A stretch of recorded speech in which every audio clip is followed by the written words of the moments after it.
Au nom du Père, du Fils et du Saint-Esprit. Amen.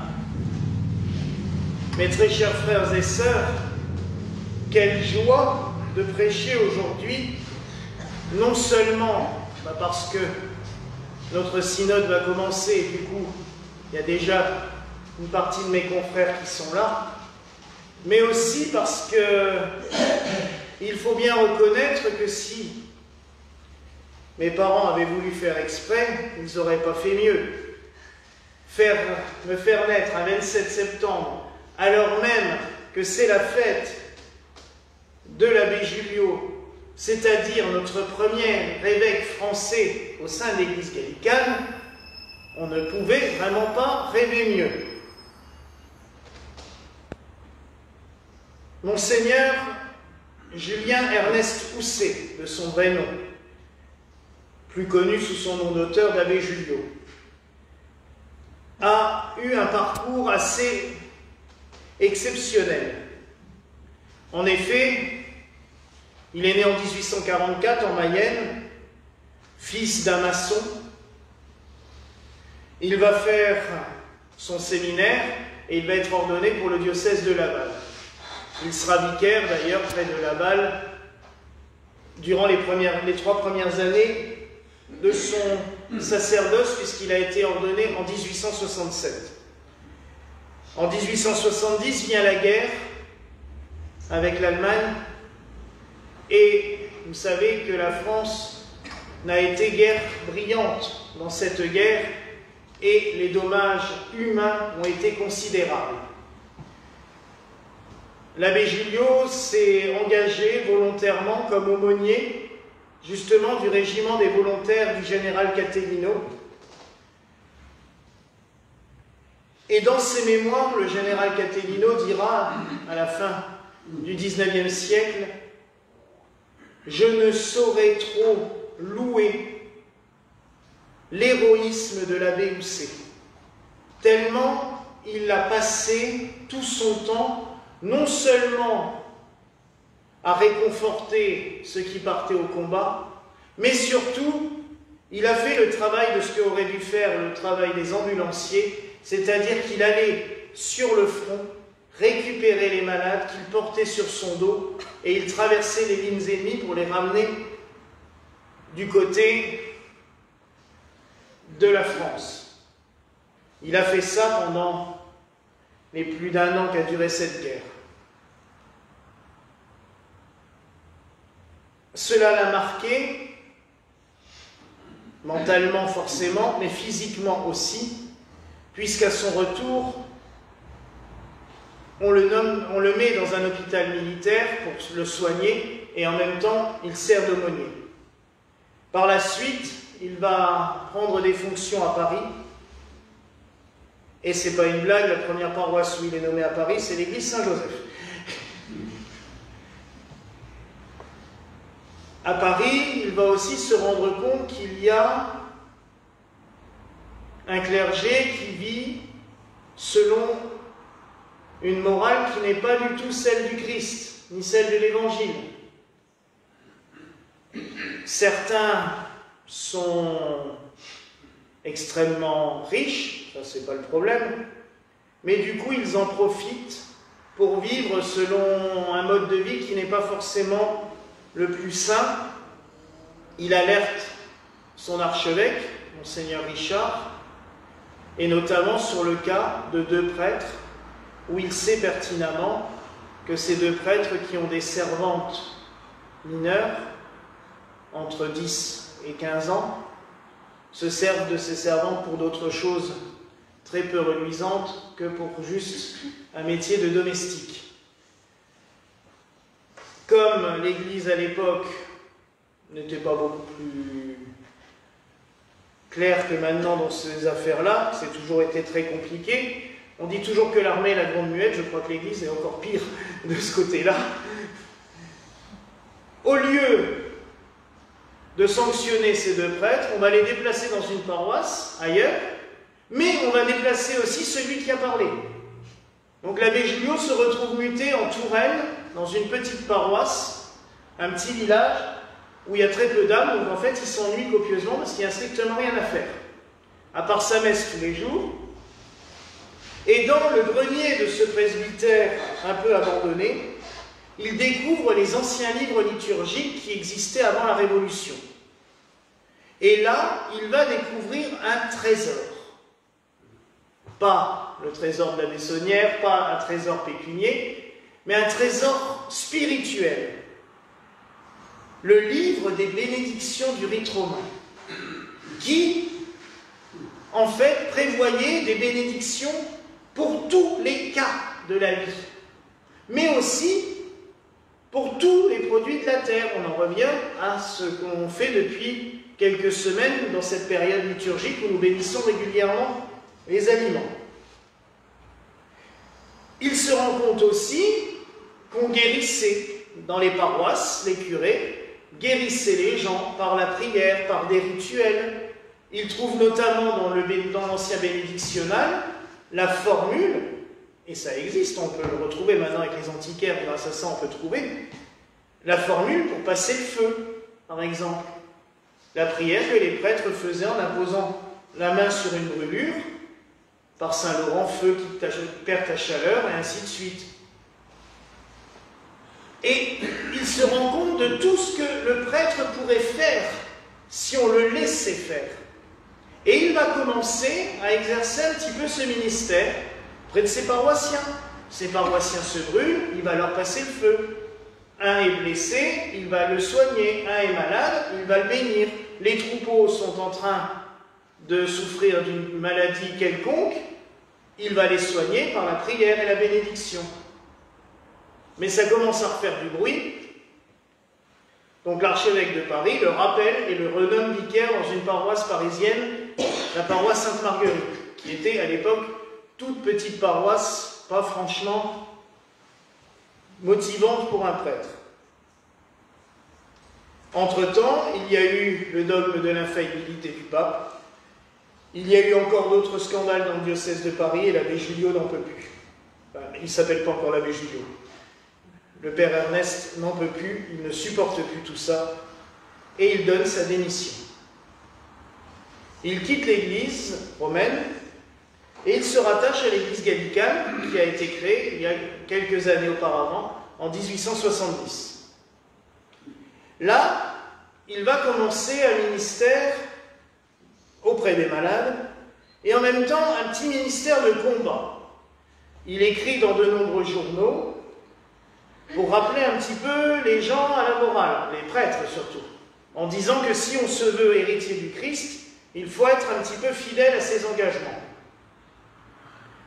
Il écrit dans la tribune du clergé, il écrit un petit peu partout, et forcément il est très vite persécuté.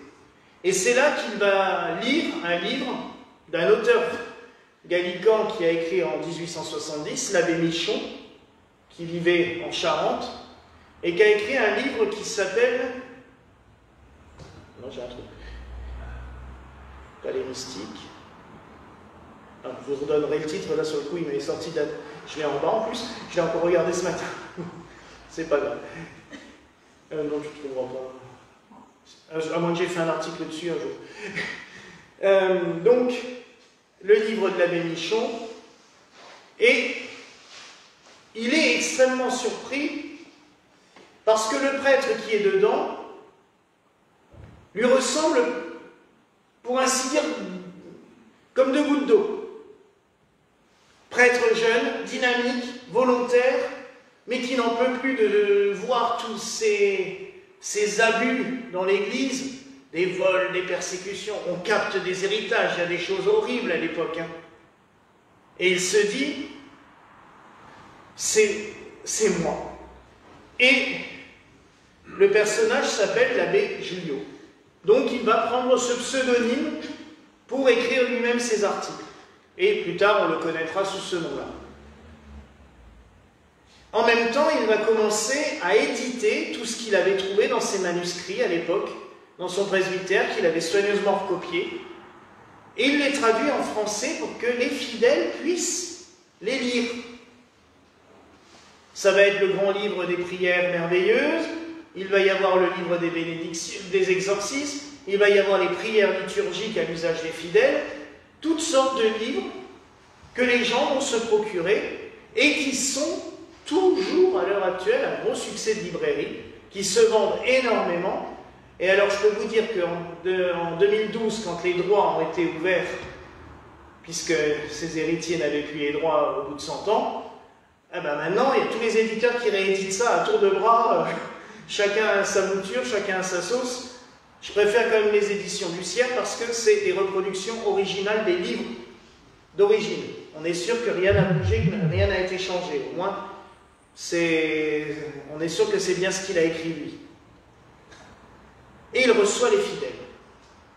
À Vincennes, il a une maison avec une chapelle, et il reçoit, du matin au soir, des centaines et des centaines de fidèles.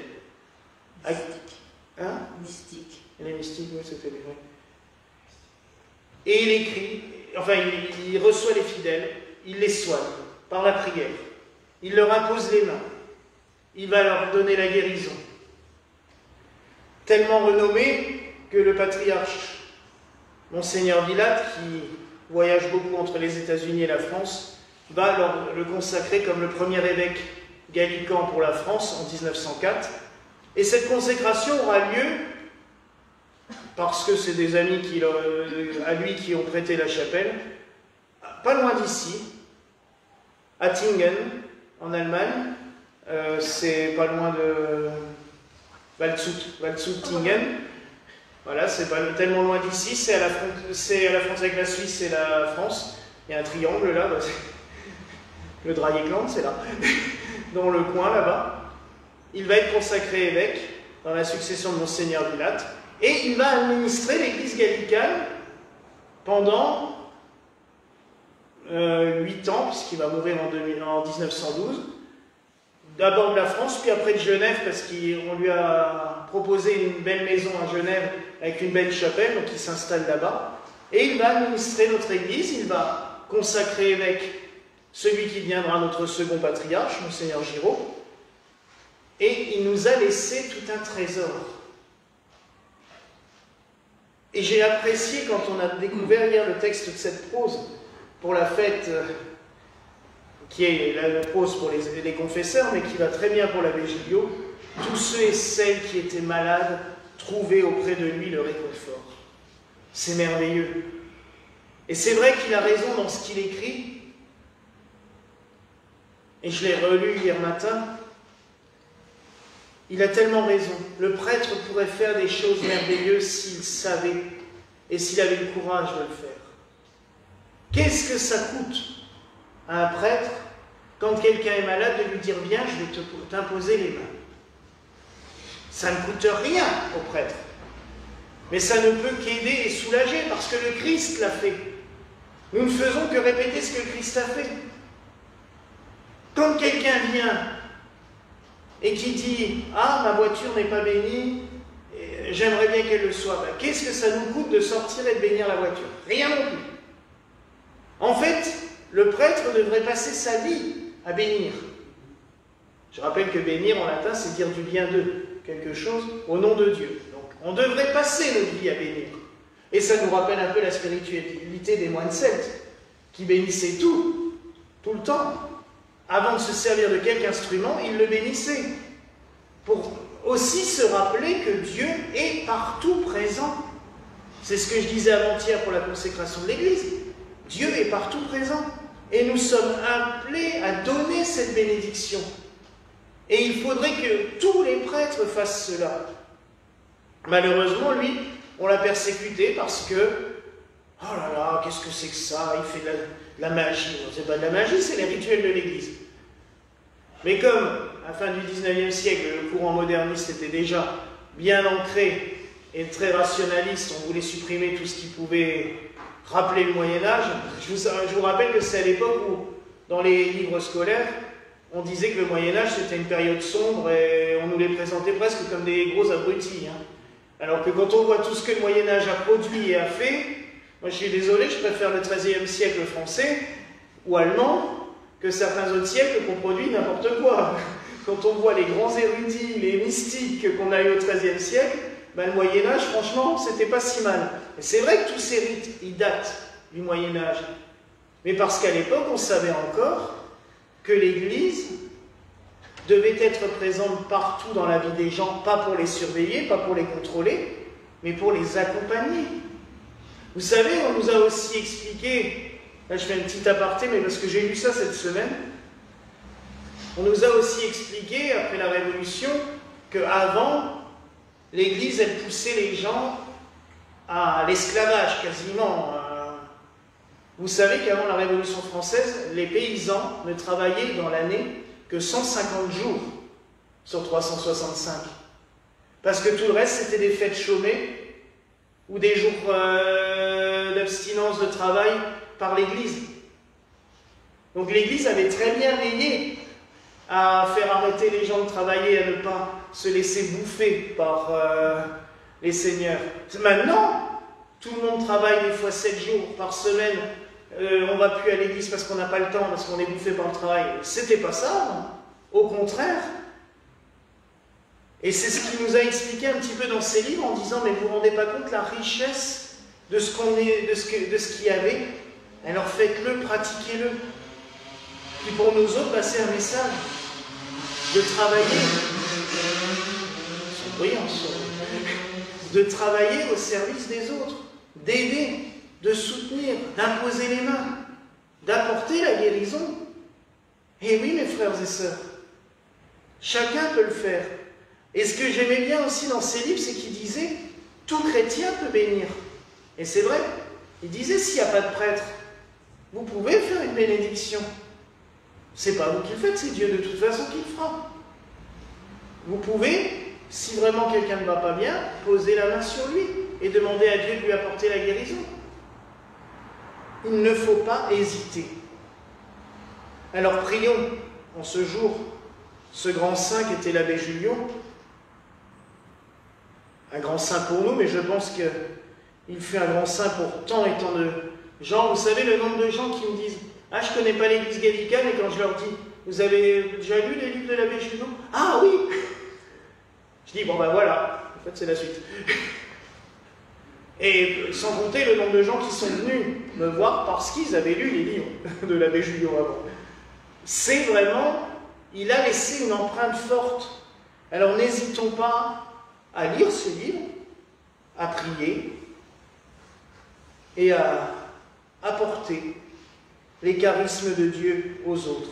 Voilà la grâce que je nous souhaite en ce soir au nom du Père, du Fils et du Saint-Esprit. Amen.